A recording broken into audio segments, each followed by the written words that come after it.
Hello, everyone, and welcome again to another Teacher Joseph podcast. Well, today I want to talk about the expression catching the milk train. Up until the 1980s, and in some areas a little bit later, we had milk trains. Now, this was a passenger service. It was like a normal train, but at the very back, or sometimes at the front, there were also a couple of tanks of milk being pulled along the railway. As you can imagine, London is such a big city, there had to be a way to get milk into central London very early.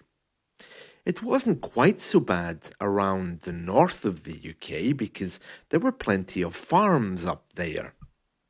So we had milk trains which moved milk all across the country, especially from the south of England and the west of England all the way into London. I remember milk trains, they were still running in the 1980s, even though most of them had stopped in the early 70s. This is why we have the expression catching the milk train. I'm going to get up early tomorrow, I'm going to catch the milk train, because usually the milk train was one of the first services, so it was a way of telling people you were going to leave for work early in the morning. Tomorrow I'll catch the milk train. And now we still use this expression, even though there are no milk trains. Now it's quite common to say, oh, tomorrow I'm going to catch the milk train to get to work. Now, there are no milk trains to catch, but it just means to get an early service. If you look around the train museums, I'm sure you'll still find the milk tanks there.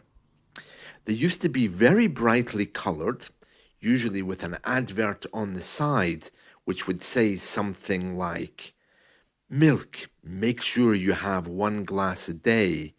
And I remember them for some reason being very, very blue in colour. They were very, very interesting things, purely because we don't have them anymore.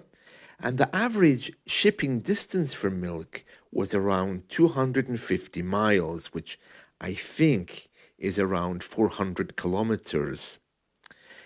It happened all over the country, and the longest surviving ones, I think, were those around London, because they, of course, really, really needed milk to get to that particular area.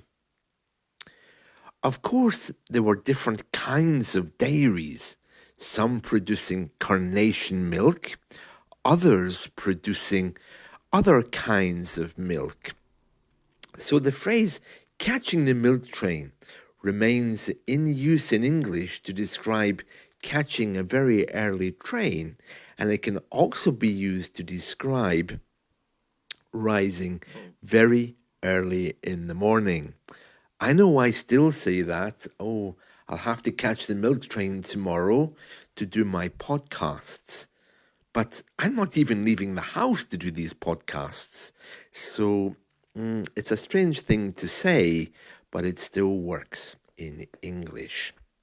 By the way, speaking of podcasts, I told you last time that I was celebrating St. Patrick's Day.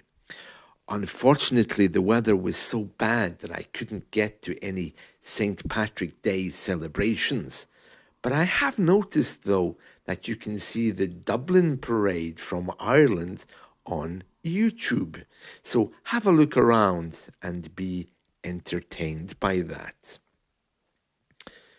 On Italki, if you're looking for English lessons, feel free to book a lesson with me. There's currently a 2-week waiting time. However, I have to tell you that people are moving lessons all the time.